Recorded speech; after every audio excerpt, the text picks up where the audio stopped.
Buenas tardes. Good afternoon. Muchas gracias. Thank you very much. Hoy estoy acá Today, I'm here para decirles que Occidente to tell you está en that peligro. the Western world is in danger. Está en peligro porque And it aquellos que is supuestamente deben endangered defender because los valores those de who are Occidente supposed to have to se defend the encuentran values of the cooptados West por una visión del are mundo co-opted by a inexorablemente conduce al vision of the world that inexorably leads to socialism and thereby to poverty. Lamentablemente, Unfortunately, en las últimas in décadas, recent decades, motivados por algunos deseos motivated interesantes de by querer some ayudar al well-meaning prójimo y otros por el deseo de individuals pertenecer a una willing casta to help privilegiada, others, and others motivated by the wish to belong to a privileged caste, the main leaders of the Western world have abandoned the model of freedom for different versions of what we call collectivism. We're here to tell you that collectivist experiments are never the solution to the problems that afflict the citizens of the world. Rather, they are the root cause. Do believe me, no one better placed than us, Argentines, to testify to these 2 points. When we adopted the model of freedom back in 1860, in 35 years we became a leading world power.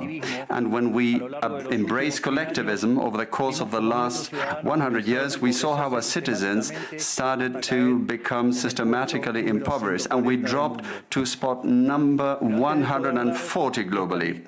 But before having the discussion, it would first be important for us to take a look at the data that demonstrate why free enterprise capitalism is not just the only possible system to end world poverty, but also that it's the only morally desirable system to achieve this. If we look at the history of economic progress, we can see how between the year 0 and the year 1800 approximately, world per capita GDP practically remained constant throughout the whole reference period. If you look at a graph of the evolution of economic growth throughout the history of humanity, you would see a hockey stick graph, an exponential function that remained constant for 90% of the time and which was exponentially triggered starting in the 19th century.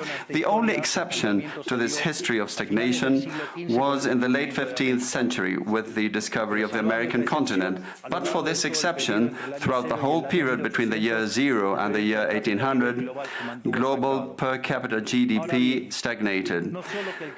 Now, it's not just that capitalism brought about an explosion in wealth from the moment it was adopted as an economic system. But also, if you look at the data, what you will see is that growth continues to accelerate throughout the whole period. And throughout the whole period between the year 0 and the year 1800, the per capita GDP growth rate remained stable at around 0.02% annually, so almost no growth. Starting in the 19th century, with the Industrial Revolution, the compound annual growth rate was 0.66%. And at that rate, in order to double per capita GDP, you would need some 107 years. Now, if you look at the period between the year 1900 and the year 1950, the growth rate accelerated to 1.66% a year. So you no longer need 107 years to double per capita GDP, but 66.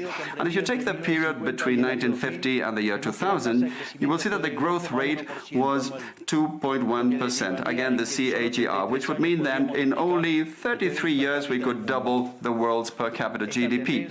This trend, far from stopping, remains well alive today. If we take the period between the year 2000 and 2023, the growth rate again accelerated to 3% a year, which means that we could double world per capita GDP in just 23 years.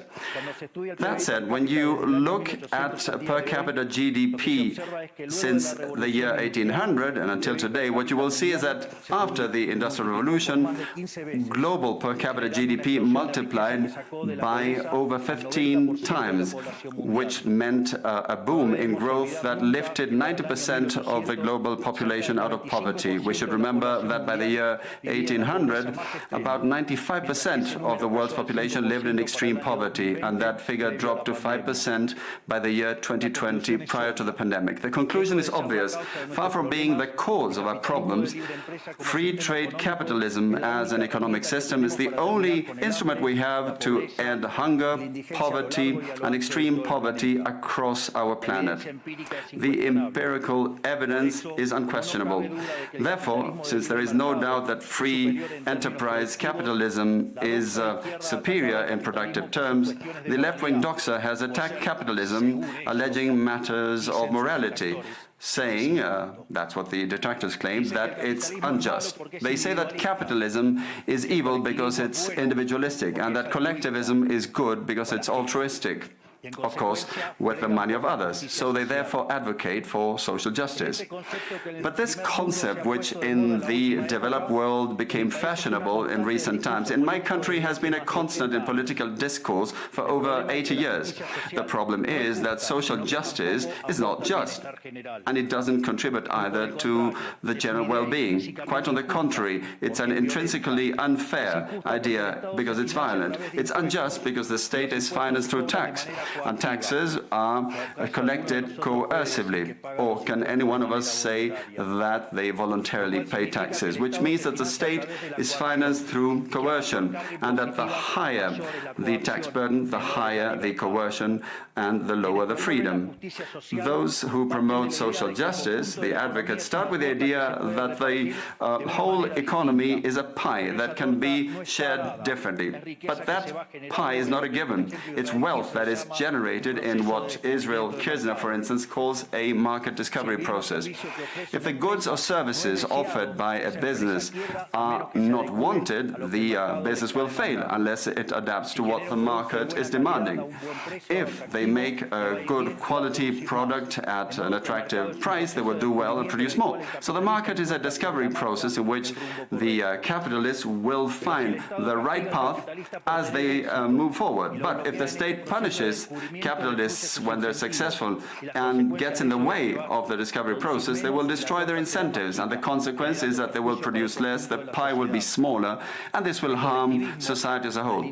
Collectivism, by inhibiting these discovery processes and hindering the appropriation of discoveries, ends up binding the hands of entrepreneurs and prevents them from offering better goods and services at a better price. So how come that academia, international organizations, economic theory and politics demonize an economic system that has not only lifted out of extreme poverty 90% of the world's population, but has continued to do this faster and faster, and this is morally superior and just. Thanks to free trade capitalism, it is to be seen that the world is now living its best moment. Never in all of mankind's or humanity's history has there been a time of more prosperity than today. This is true for all. The world of today has more freedom, is rich, is more peaceful and prosperous.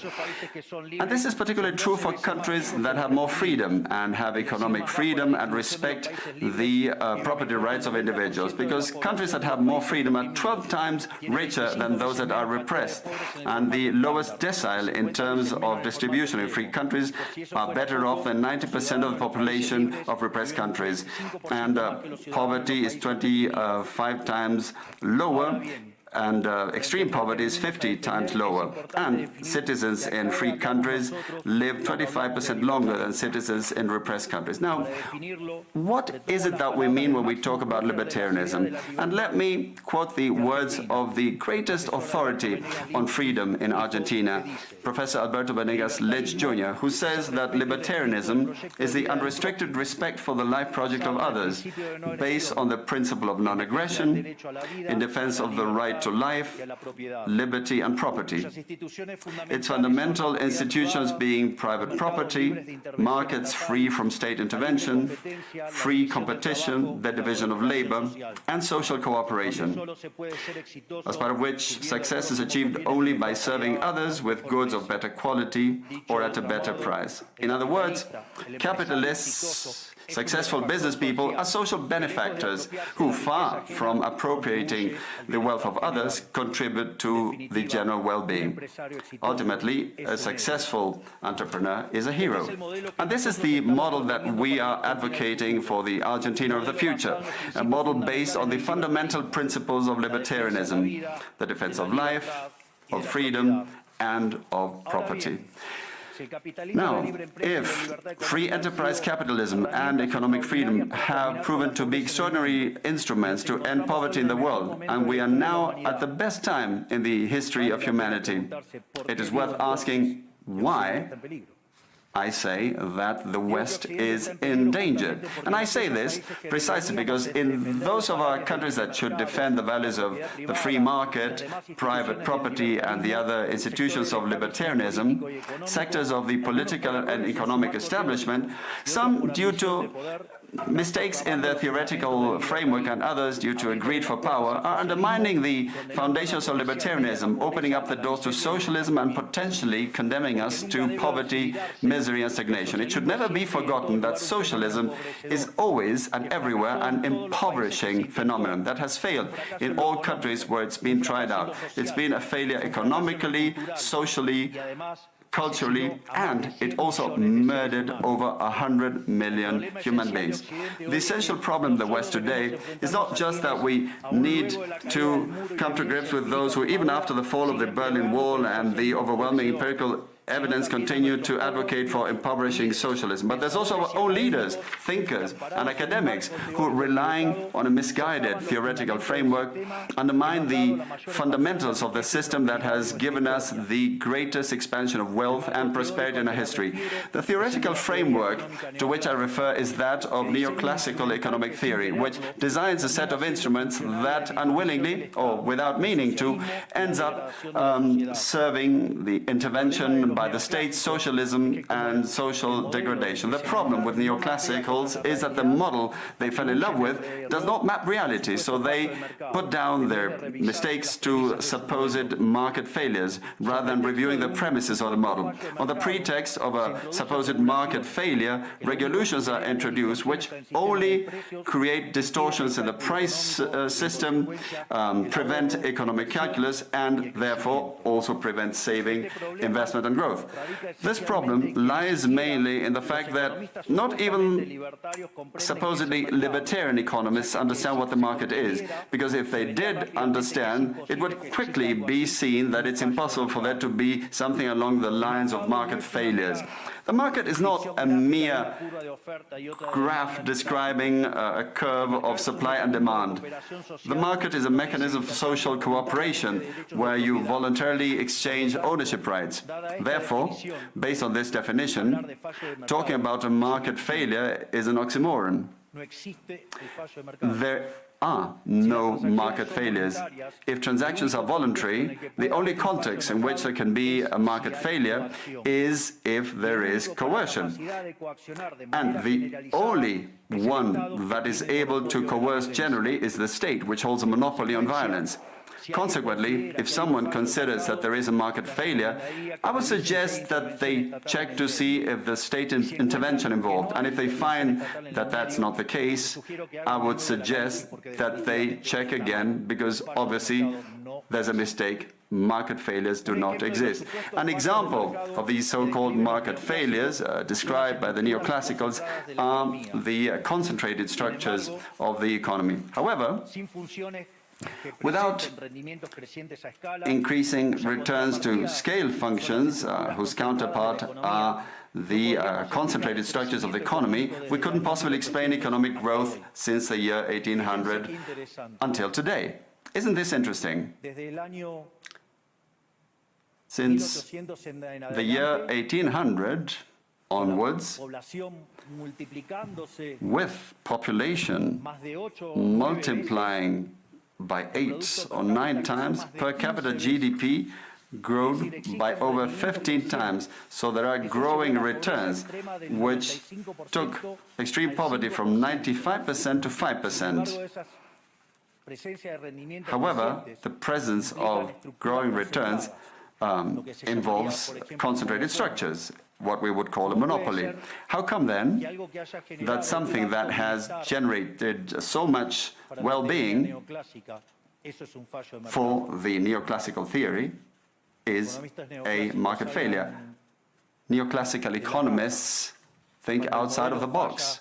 When the model fails, you shouldn't get angry with reality, but rather with the model and change it.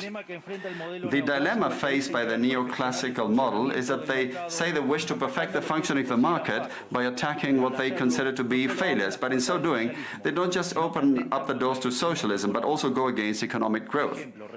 An example, regulating monopolies, destroying their profits and destroying growing returns automatically would destroy economic growth.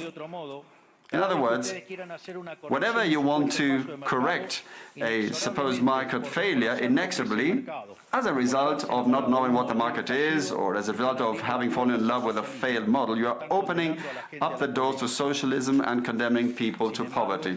However, faced with the theoretical demonstration that state intervention is harmful and the empirical evidence that it has failed couldn't have been otherwise, the solution to be proposed by collectivists is not greater freedom, but rather greater regulation, which creates a downward spiral of regulations until we're all poorer and the life of all of us depends on a bureaucrat sitting in a luxury office. Given the dismal failure of collectivist models and the undeniable advances in the free world, socialists were forced to change their agenda. They left behind the class struggle based on the economic system and replaced this with other supposed social conflicts which are just as harmful to life as a community and to economic growth. The first of these new battles was the ridiculous and unnatural fight between man and woman. Libertarianism already provides for equality of these sexes. The cornerstone of our creed says that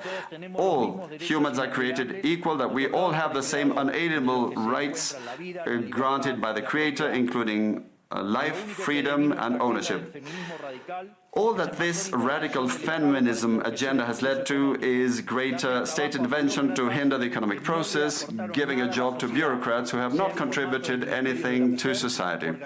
Examples, ministries of women or international organizations devoted to promoting this agenda. Another conflict presented by socialists is that of humans against nature, claiming that we human beings damage the planet, which should be protected at all costs, even going as far as advocating for population control mechanisms or the bloody abortion agenda. Unfortunately, these harmful ideas have taken a strong hold in our society.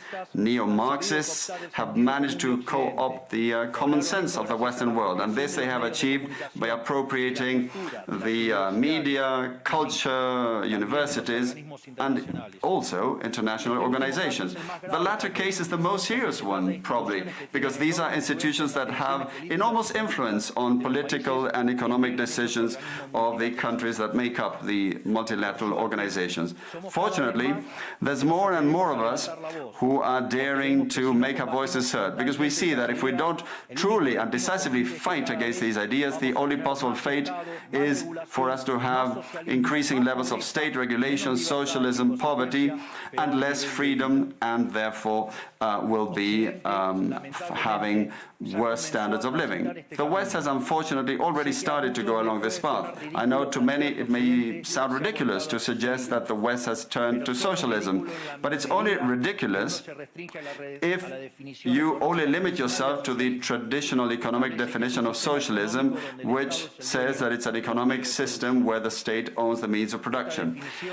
This definition, in my view, should be updated in the light of current circumstances. Today, states don't need to directly control the means of production to control every aspect of the lives of individuals.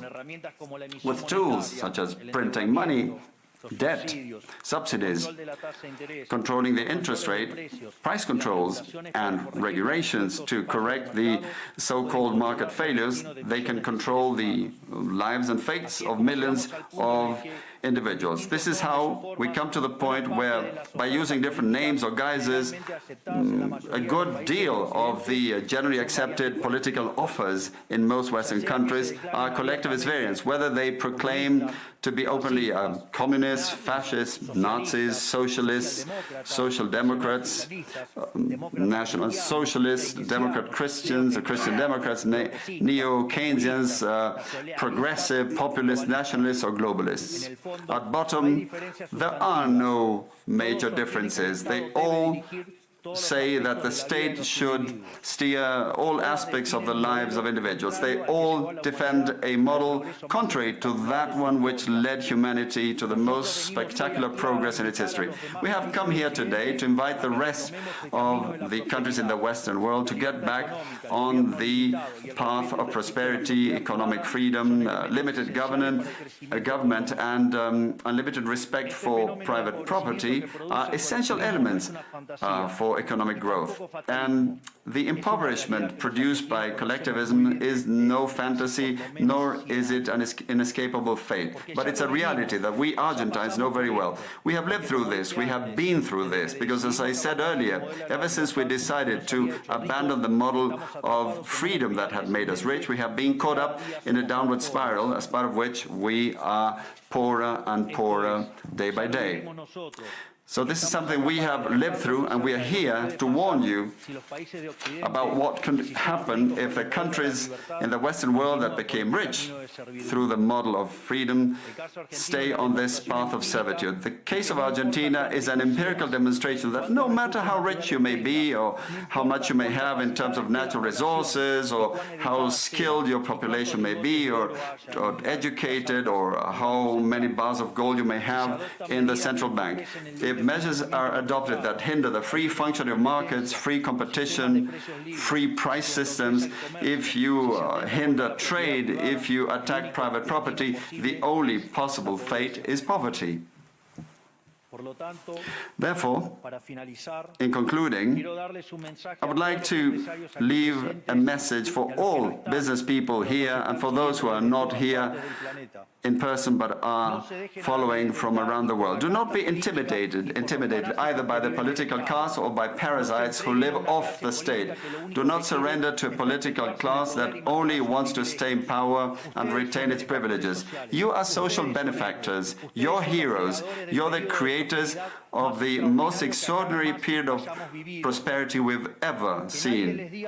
Let no one tell you that your ambition is immoral. If you make money, it's because you offer a better product at a better price, thereby contributing to general well-being. Do not surrender to the advance of the state. The state is not the solution. The state is the problem itself. You are the true protagonists of this story.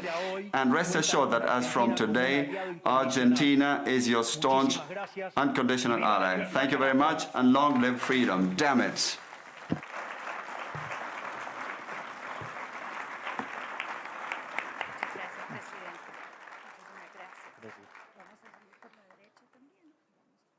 Fantástico. Gracias.